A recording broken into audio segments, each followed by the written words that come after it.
Well, welcome to Fintech Impact. I'm your host, Jason Pereira. Today is the 2021 Year in Review show, because that's what you do at this time of year, is year in review shows. And as usual, I brought back my colleague and occasional guest host, Guy Anderson, to interview me on the course of events and what happened in the past year. Hope you enjoy this. Guy, thanks for taking the time today. It's my pleasure, Jason. Thanks for having me. Welcome back. So you're running the show today, my friend. Let's talk about what happened the last 12 months. Yeah, exactly. Let's look back at a really successful year for you. I mean, congratulations, first of all. I mean, this is our second year in review, but you've done over 200 podcasts now in the fintech space. So it's probably no one in the country that has a better understanding of the fintech landscape than you. And here we are in Canada, but I think a lot of your listenership is in state bound as well, or maybe global. So congratulations on that. Yeah, it's all over the place. Still seems to be pretty Canadian centric, but whatever. I just have fun recording stuff and people listen. So that's how it works out. Well, you're putting out good content, and I think the industry is better for it. So thanks for that.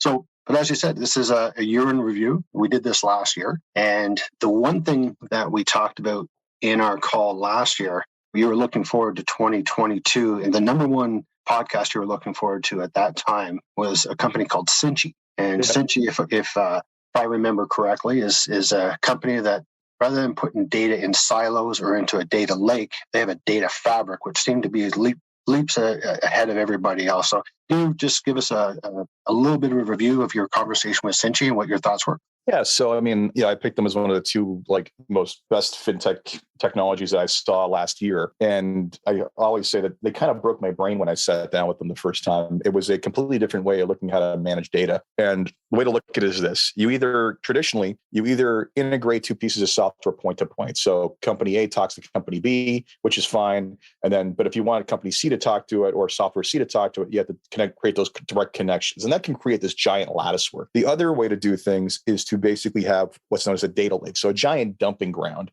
of data where you just throw everything in one place and then have everything pointing out. What Cinchi did was, it's basically, the problem is with the data lake is it's a lot of unstructured data, and you may be taking stuff you do or don't need, and you still have to basically just point it all out in one direction. What Cinchi did was, it was kind of a layer that created this network that allowed you to plug into a network and just pull the data that you needed in and out. And the great thing about that was that it's, the way to look at it was, it's like taking a plug and plugging into a wall socket. You don't have to worry about connecting whatever stuff. It's simply like, I want this software to talk to everything else connected to Cinchi. Okay, great. Well, you don't have to worry about where certain things are stored. Like the client data is stored maybe in 3 different places, but it all synchronizes to one point in the network and then pushes out. It's honestly something hard to wrap your head around, but frankly, it's pretty spectacular. Yeah, I would agree. My understanding of it is nowhere near yours, but it sounded pretty interesting to me at the time as well. So I would be remiss, though, if I didn't ask you about your almost obsession last year with your podcast on open banking. I think you had no less than 7 episodes on the topic, and you had a 5-part miniseries, if you will, at the beginning of the season. So let's talk about open banking a little bit. Like, obviously, it's a topic of interest to yours, and I think it should be a topic of interest for most people. So let's give a bit of an autopsy on what you think about open banking, where things are going right now. Yeah, well, it's 9:30 and you're going to make me want to drink talking about this. Only because I live in Canada, I got to deal with the realities of the state of it. So here's the thing. Let's start by defining open banking. Bottom line is, the simplest form of it is the ability for you to take the data that you create within a financial institution and readily access it and direct it to whomever you want to direct it to. That data should be technically yours, and you can push it out to others. Now, why is this important? Because data is what tells other institutions about who it is you are. And that data is what allows the current bank or financial institution you have to make decisions regarding services and products and things they can offer you. And the reality is, it's a rich treasure trove. So think about the fact that Google, Facebook, and lots of other companies have been built multi-billion-dollar companies trading off of our data in order to market to us. This has the ability to basically, open banking is about our right to access that in a way that is complete, easily accessible, and actionable. And what that will allow us to do is it will allow us to basically potentially, this is the biggest possible wave of change happening around the world. I'll give you some examples. Something as simple as comparing and switching bank accounts. You'll be able to suck up actual data and have a third party actually tell you where you can get a better deal elsewhere, right? So that's simple stuff. Then you have the ability for third party lenders to understand you on a deep level. So you can't get a loan from a traditional bank for whatever reason, probably because you run a small business and no bank wants to lend you any money. But being able to extract that data of your banking transactions to see that you're responsible, with your money, will allow them to better underwrite you and determine that your risk level is lower than other people, and therefore lend to you at lower levels. It will also allow for, honestly, a mass proliferation of new innovative technologies we haven't even started to think of yet, right? Because the reality is that is such a treasure trove of opportunity. Think about all the signals in that data, where I'm spending money, what I'm spending it on, what the patterns are, what the routines are. Think about the number of applications that can be built solely around nudging you to make better financial decisions alone. Think about the ability for technology to sit over top of it, is to say, hey,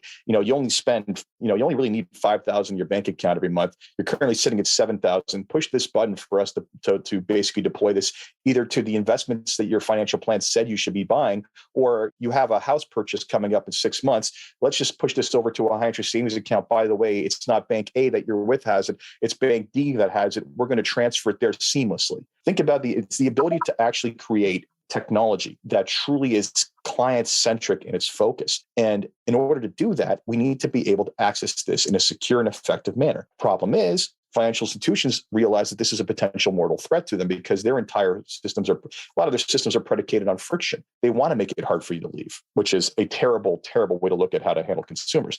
But that's how financial institutions looked at it. But here's what it comes down to as a basic principle. If I create the data off of my transactions and my habits and my behaviors, shouldn't I own said data? Thank you. And technically, under law in Canada, Canada is an example because we're the worst at this, under PEPIDA, we technically have the right to all of our data, but right now they make it hard to get to it.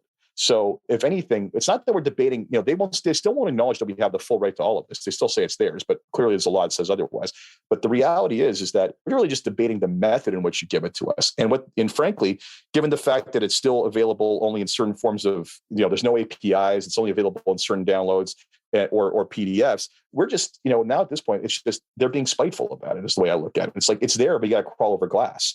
And it's not even as rich as it could be. So the reality is that they are entrenched institutions, oligopolies around the world, not just Canada, are fearful of this because friction is their friend. Innovative new technologies that help the consumer are dying to get their hands on this because that's how they will grow and monetize and actually create greater social change and greater financial social change and greater inclusivity of the entire industry. So I'm glad you brought that up because one of the pushbacks, I think you even brought it up in a number of your podcasts, was that the data, if you have open banking, what's to stop the Googles of the world and such like that who already have a lot of data on us to actually take that information and open a bank account for us and basically take over the banking industry? Yeah, let me flip that around. What's wrong with that? At the end of the day, consumers vote with their wallets. At the end of the day, in a truly open market without basically artificial obstacles to the open market, consumers vote with their wallet. If Google comes up with something that I find is more useful and benevolent to me and benefits me versus an independent, I should have the right to choose to do that. Now, are they going to open up their own bank? I highly doubt that because they don't want to get involved in regulation. It's too much. It's too daunting. What's more normal, what's more likely is that they will work with banks who offer their services as a platform, and they will basically make these people compete for the business, which is fine. But at the end of the day, if as much as I can't stand Facebook, if consumers choose to work with Facebook as a financial platform, that is their right. And we are denying them that. I mean, at the end of the day, like you said, it's our data, it's our right. I look at it the same as healthcare, in the fact that our health records are our own, and it's pretty darn hard to get access to our own records. So, we've had a fiasco in our country around that. Let's not even get into it. So, give us an idea. Like you had a podcast with a company called Flinks. Who are they, and who are some of the other big players in the open banking space? Well, I mean, so look at who the ecosystem players can be, right? So you have the current incumbents, which are the financial institutions. You have, on the other end, the fintechs who want to do stuff with that data. And in the middle, you have the pipes. So the pipes are people who connect the two. So who are the players in that space? Well, the biggest ones are the Yodelees and Plaids of the world, who basically got to love American innovation. They didn't wait for permission; they just did it, and then they go to figure it out afterwards. Whereas in Canada, banks get to play hardball with these companies. But Flinks is the Canadian version of that, right? So all they do is they basically they are the connector. They come up with the systems to allow you to extract data and go from one place to another. So they're vital to the ecosystem. But again, the way that some of these institutions play with them, I've heard of some of these contract negotiations with these people where they're like, they're saying these institutions, look, we can come up with more secure ways to service your data and put it out there and put less of a burden on your systems. And they're like, okay, great, it will totally work for you. By the way, here's a contract that completely cuts you off at the knees. Like it is remarkable, the lack of innovative thinking going on in these institutions. Remarkable is right. So let's move on. We had a few podcasts that we had corresponded on that you wanted to highlight as your highlights for the year. So let's shift into DataSwift. That's one of the ones that you wanted to review this year. Yeah, so DataSwift, I think, is probably the most exciting technology I've seen all year. I think every year I kind of anoint one as this is probably the coolest thing I've seen. It's actually something I believed in for quite a while, and it goes back to the open banking place. So DataSwift is a personal data wallet. The acronym is PDA. I can't remember what the heck the A stands for, but I always refer to it as wallet. Personal data account, probably. And what it is a platform for secure storage of your personal data. So this is kind of, think of it as if I have open banking and I can store everything, I could technically leave it in the institution and connect the institutions, or I can extract it and keep it myself, right? But we're not talking about just open banking. We're talking about everything, open health, open data, everything. And the idea is that with DataSwift, if you can integrate the DataSwift into the different platforms that are there, when you use DataSwift to sign in to the platform via Facebook or whatever it is, every piece of data, because assuming you're legally entitled to it all, can be extracted, and you now have ownership over that data within your personal data account. And why is that important? Because now you have a centralized wallet or secure place to store everything, which, think about the aspects of what that does, or the potential for what that does. It allows the paradigm to be flipped. It allows me to opt my data into certain markets or studies or whatever it is and monetize it myself. So it's not Google monetizing off it. It's not Facebook monetizing off it. It's the end user monetizing off of it. And that is something I truly believe is something I've been talking about this in the podcast for years, but they are working on the execution of this. And then in addition to that, think about the ease of utility it creates for the individual, right? So I want to apply for an insurance policy. Think about, your insurance license, how painful it is to basically fill out one of those applications, let alone try to collect medical information, which is sitting all over the place. Imagine instead, you basically receive something to your phone. You acknowledge the application is what you were looking to do. They give you a list of all the information you have to disclose, everything from your tax identification number, depending on what country you're in, SIN, Social Security, whatever it is, your name, date of birth, gender, health records, financial institution data, everything that you would normally collect for an insurance company. In theory, if it's sitting in here at the push of a button, can be disclosed. Now, here's the other crazy part of this. Technically, the network verifies the data amongst itself and verifies the validity of it. So in theory, it is possible for something that I call disclosure-less disclosure. So disclosure-less confirmation. So picture this, KYC AML data. We have to provide identification. We have to provide all this stuff to prove it is that we are who we are. Instead, if the network itself or this platform got to a level of acceptability where they could prove that, hey, if someone's got a personal data account and their personal data score is above a certain threshold, that is to say, Jason's personal data account has this much data on Jason, and that the probability of it not being anyone other than Jason is 0.00001, right? That's actually more secure than me showing you my driver's license. So picture a situation where I go to open up an account and I say, connect to DataSwift. Boom. The KYC AML would just basically say, this is who Jason says he is. Confirm yes or no. And it can confirm yes based on a probability score. Now, it doesn't have to disclose my ID. It doesn't have to disclose any of this other stuff. Technically, the fact that the system says yes is sufficient. So that's one of those things that at scale, when we look at this, it's like, oh my God, think about how much more secure that is as opposed to what we have now, which is clients sending freaking driver's licenses over email half the time. So you think about the unsecure way in which we transmit data now versus a system that not only is super secure, but also the ability to verify without actual full disclosure and be trusted for it, that is game changing. I mean, like that would reduce the amount of identity theft like precipitously if it ever gained scale. I think that's amazing. And I think your example on the insurance side is pretty apropos because, I was thinking about just lending, for example. You're trying to get a loan, and then if rather than going through a bunch of different applications and having to pull up all that data and supply it to the lender,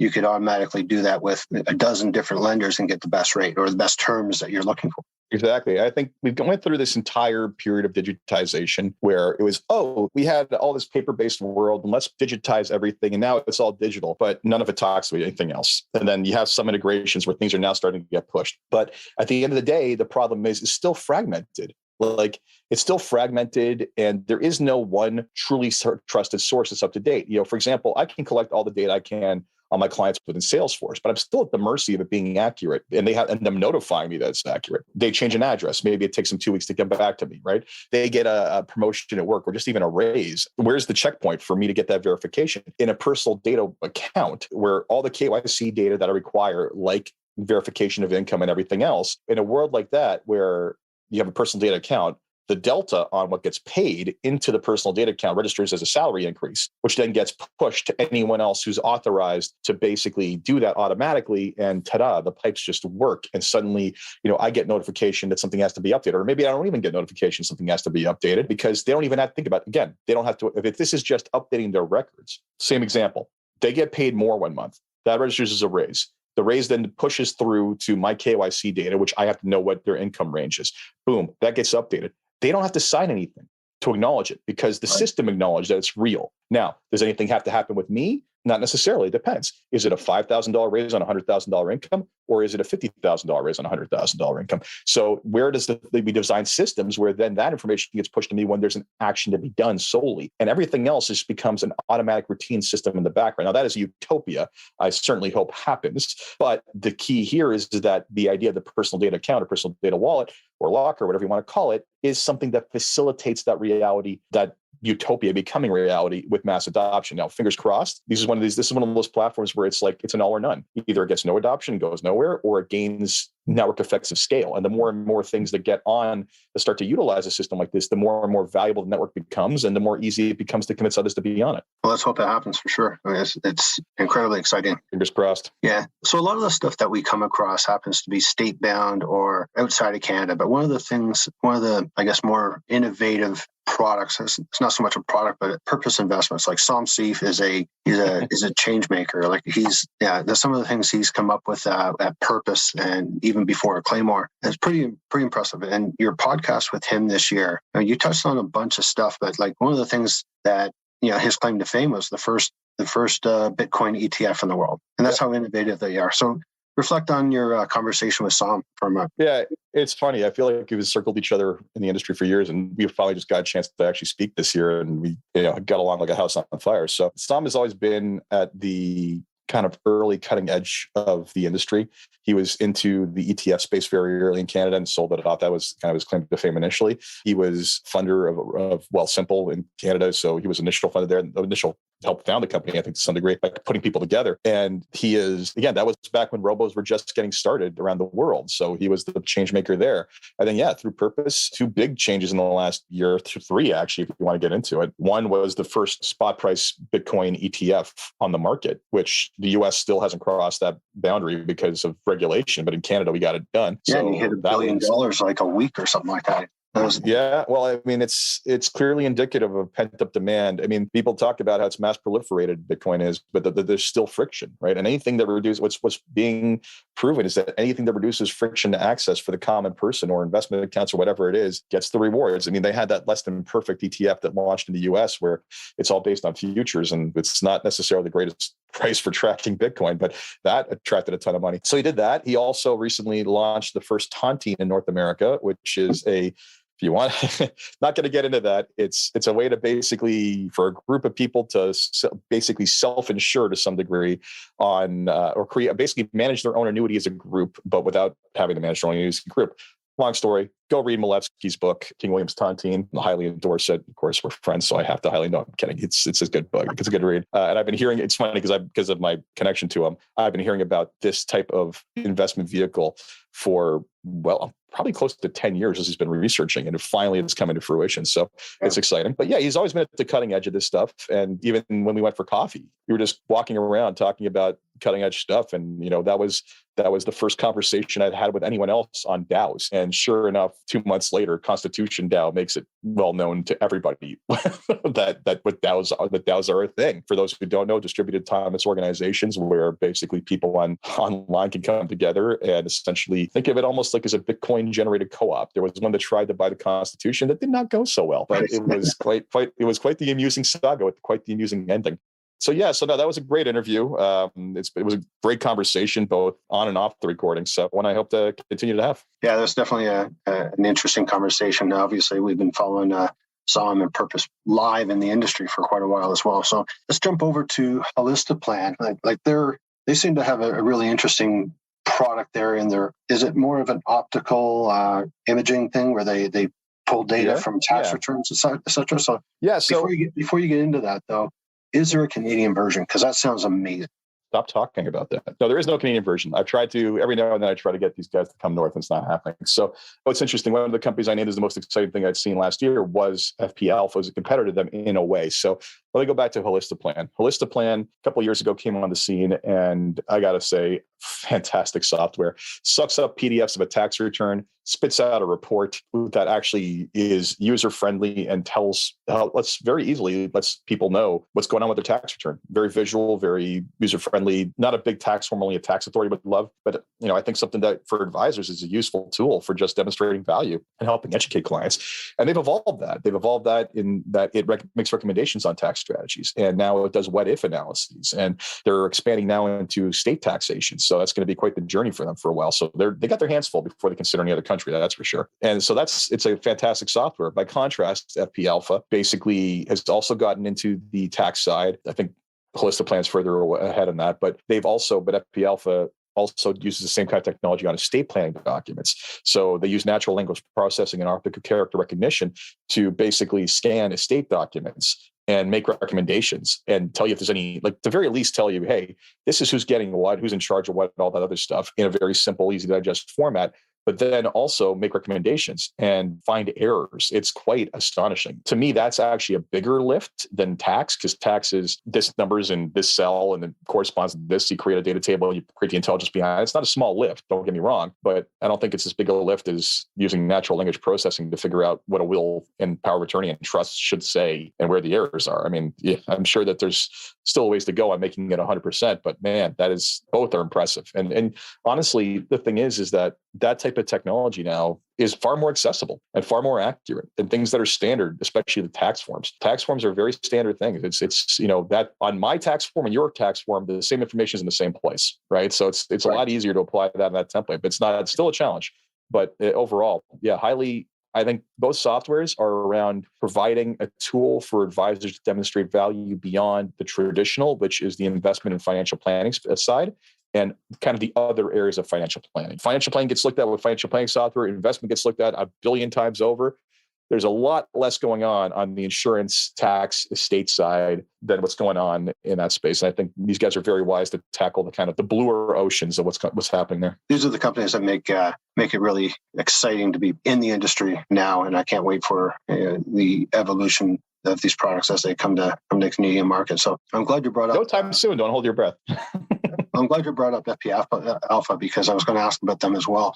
But you had a really interesting conversation with a woman who was the first artist, I think, who launched an NFT. Not the first artist. So Krista Kim. So the biggest NFT story of the year was that one auction to Sotheby's that was like $6 million or something like that. So this is what really brought the NFT space into public domain, was people saying, wait a sec, you're paying that kind of money for a gift? I'm just going to stop you. I think most of your listeners would know what an NFT is, but it's a non-fungible token, right? Yeah. So non-fungible tokens. The way to look at this is it is something or proof of ownership of something on a blockchain. Right. So let me give you a simple analogy. In theory, your house could be an NFT. So the entire idea is it's basically denoting ownership of something. And it's not meant to be like a currency in itself, like the cryptocurrencies, right? So that Sotheby's one made a lot of headlines. The next, very shortly thereafter, Krista sold what is known as the Mars House, a 3D artist rendering landscape of a house built on Mars, and something that cannot actually be built in human life because it's on Mars. But nevertheless, it's this crazy 3D landscape. And I think it was $600,000 she sold that for. And it was a really interesting conversation because it went some very abstract places, because it was really a conversation about VR and AR and the potential and the metaverse and what that all meant, and how a lot of this stuff is going to, when you think about the potential for VR and AR beyond gaming, which is traditionally, and gaming's great, don't get me wrong, because gamers are the cutting edge technology users of this stuff. But when we start to figure out other applications for it, it's crazy. Like I've heard stuff about how people at Microsoft working on HoloLens don't even have monitors anymore. They just wear the headsets and they have monitors rendered in front of them. I've seen, I think it was Money Guide Pro. That was Money Guide. I think it was eMoney who basically created an AR version of their dashboard. Now, do I care about a dashboard that just shows me like my finances like hovering in space? Like whatever. Maybe it was an adoption of an old technology to a new paradigm. But when you start thinking about like the implications for things like education, hey, I can learn about the lunar landing, or we can all put our headsets on and actually be there when it happens. She used the analogy of even kids' birthday parties, how creating interactive experiences for kids' birthday parties they can all play on using artificial intelligence. So using augmented reality. She used a simple example of how bad balloons are. Kids love balloons, but let's be honest, they float away, they pop and they kill birds. And at the same time, they use up a resource that is actually quite limited in helium, which is quite astonishing that this is the way we're actually using that. But you think about that and think to yourself, okay, she's like, yeah, you can replace balloons with virtual balloons. It's just like, yeah, my 6-year-old wouldn't like that, but maybe by the time he's 10, he wouldn't care. So there's all kinds of ways that AR is going to do some crazy stuff. I mean, just last night, I came across an app that utilizing the LiDAR in your phone and the camera would let you take a 3-dimensional picture or 3-dimensional image of an object and then paste it onto a document you're working on. So think of it as real life cut and paste. I have this coffee mug sitting on my table. I would like to have a picture of that coffee mug, just a coffee mug, no background, whatever, basically just put on one spot of this document or graphic image I'm working on, pull up my phone, 3D rendering, boom, gets plopped in. And I was just like, wow, seems like an obvious use of AR when you think about it, but seeing it in real life, you're like, that is really cool. Yeah, it's pretty impressive what companies like that are doing, like Matterport and some of those other 3D imaging companies. I think that's pretty exciting in the space. Not necessarily fintech, but technology in general. I think there's a lot of overlap, or at least there will be. So, well, I mean, there was a lot of jokes about Excel, about Microsoft talking about being in the metaverse and all of us. And I think my comment was, yeah, I can't wait to use Excel and AR. Let's be honest. There's some applications where it makes a lot of sense, and there's others where it's just like, no, my accounting numbers do not need to hover in space. Thank you very much. So when you're talking about NFTs, though, I was reminded of your conversation with Stellar, and I think there's a lot of overlap there because in that conversation you were talking about fractional ownership of homes or stocks, for that example, and the ability in the future, or probably not too far in the future, to actually have a portfolio built of fractional ownership and direct fractional ownership of shares. So what are your thoughts on that and how far that's off?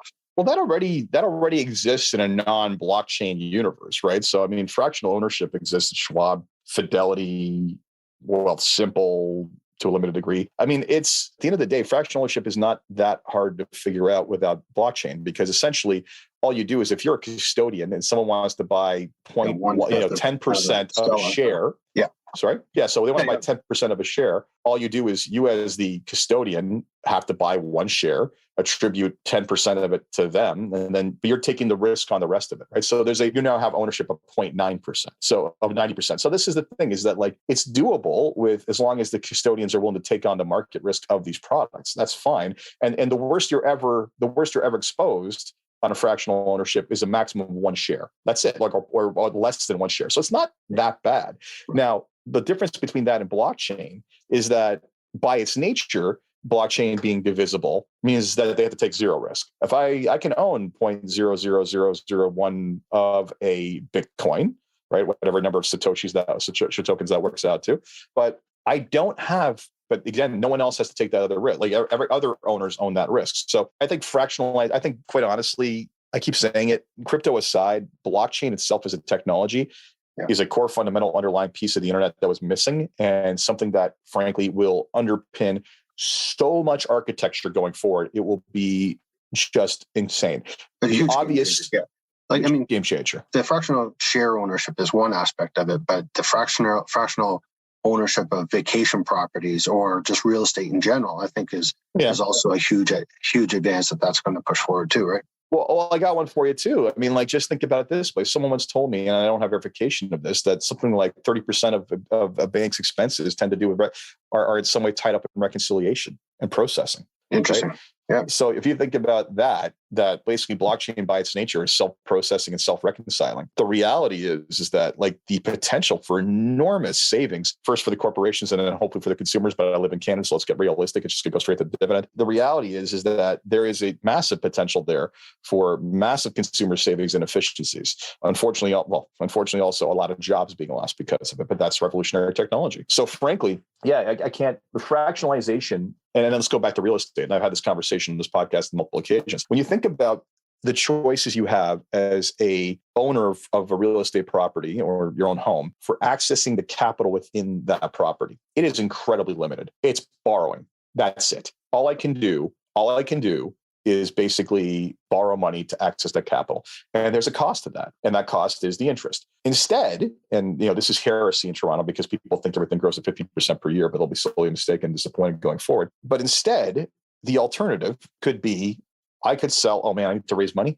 I could sell a fraction of my home. And I can then buy that back later on. And what's the carrying cost loss? It's whatever change in market value happens between now and then. Or maybe I don't do that. Maybe I say to myself, my largest investment is in my own home. Okay, that's fine. But it's stuck in one geographic region. There's no diversification. That's risk.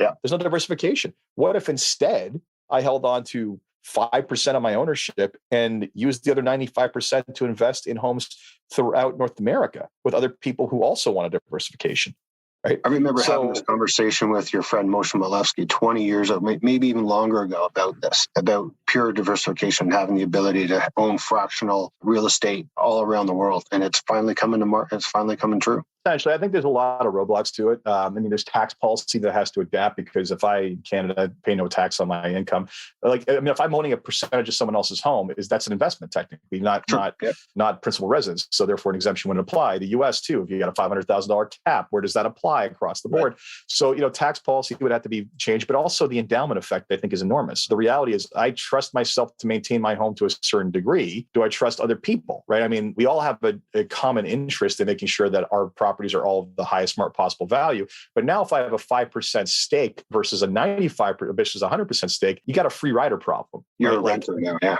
Yeah. Well, no, I'm not a renter, but I'm a free rider, right? I mean, I'm just making a comparison to a renter because renters wouldn't necessarily. Anyway, continue. In terms of so it's known that basically maintenance of rental properties tends to exceed maintenance of homes because of they just don't treat it the same way. But at the end of the day, if I could say to myself, well, if the other 95% are all working on renovating and getting the market value up to theirs, maybe I don't have to pay for this renovation, right? So you have a tragedy of the commons type issue and this argument around socialism and efficacy. So the reality is that there's problems to any system. There is no utopia in this, but overall, I think there's still incredible potential to it. So in the few minutes that we have left, Jason, I want to ask you a couple of quick questions. So like last year, I asked you what podcast you had planned in 2022 that you're really looking forward to. What technologies or what fintech companies you're looking forward to interviewing next year. And then I'm going to ask you, I'm going to flip the question and put it to you. If you could flip a switch and change anything in the industry, what would you do? Like this is one of the questions that you ask all your guests. I'm not going to ask you all three of them, but one wish. One wish. What would you change? And if you answer open banking,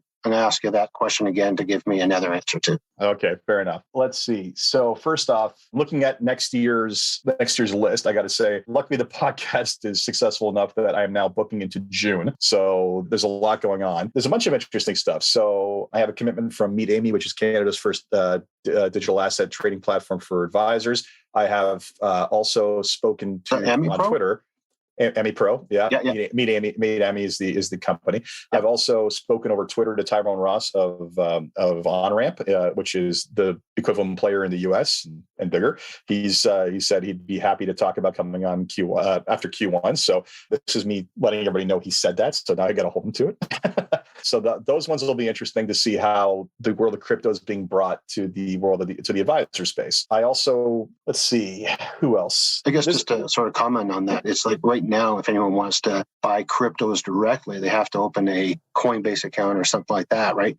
In the IROC or MFDA space, there's no way for anyone to hold anything directly other than an ETF or a fund. But Emmy Pro, for example, can give you direct access to Bitcoin and Ether and potentially 40 other different coins. Yeah, Emmy Pro and OnRamp, same thing, different countries. In that you can basically, it's full stack solution for basically buying, managing, custody.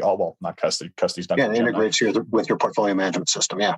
Exactly, right. So it's basically the trade execution platform that was missing for crypto. Honestly, and interestingly enough, I have a lot of what I'll say smaller companies that do some kind of interesting stuff like Nudge, RL Advisor, Element, that have all, I think there's a lot of newer, smaller ones I'm tackling in the first half of the year that I think are all tackling one interesting value proposition of what advisors need to do.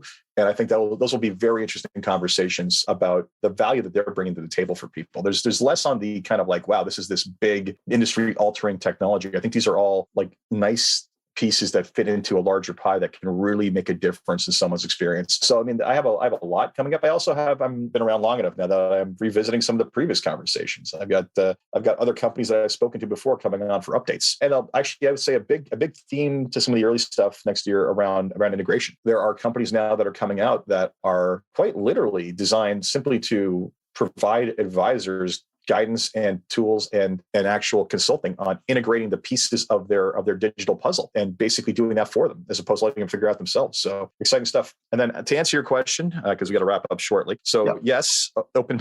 What's my one wish? The Canadian regulators smash the oligopoly. Don't even get started there. So that is one thing. Let's just. So that's my big dream, which will never happen anytime soon. But let me think here. So would it be insurance? From an open. Because in the States, they've got Lemonade, but we don't have that. No, we have direct-to-consumer insurance. We do through a few players. But no, I would say, frankly, it goes back to the open banking story with that piece, which is that governments around the world need to empower consumers and protect them and realize that and encourage competition. The right to our data should be enshrined into law as almost like a freaking like a human rights level right. Like, do not go near this. And they need to allow for accessibility and portability to allow proliferation of innovation. That's what I see, because I think the amount of people who are underserved, misserved, or abused in the system can be vastly decreased with a very competitive landscape if we can give them this. So I think that is why I'm such an advocate for it, because I see the shenanigans that go on in the current institutions, and I think that there are market forces that could drive better outcomes.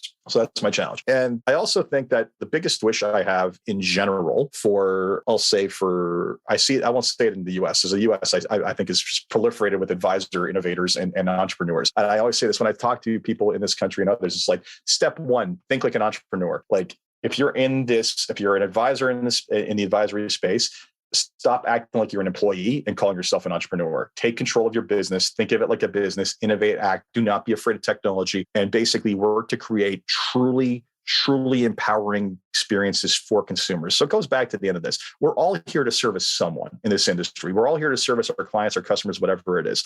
And the moment you start extracting rent from them, you've gone too far. And unfortunately, too many institutions have gone too far in the financial institution route with very large bloated infrastructures. There is an opportunity for us to flip the paradigm with the right access to technology, with the right access to data, with the right minds working together, even on their own on a micro level, innovate around servicing people specifically around their specific needs. And I see a lot of that in the US. I see a lot of niche development. I see a lot of integration, and that is just fantastic. I want to see that proliferate around the world. That's a great way to end it, Jason. And congratulations on a successful 2021, and can't wait to listen to all your 2022 podcasts. Well, hopefully it'll involve more conference travel, because that hasn't happened. So anyway, that's the price I pay for living in Canada. Anyway, Guy, thank you so much. It's been fun.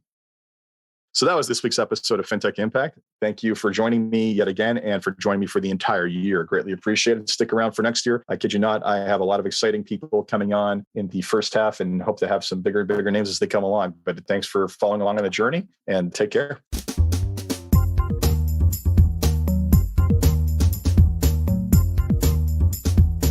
This podcast was brought to you by Woodgate Financial, an award-winning financial planning firm catering to high net worth individuals and their families. To learn more, go to woodgate.com. You can subscribe to this podcast on iTunes, Stitcher, and Google Play, or find more episodes at jasonpereira.com.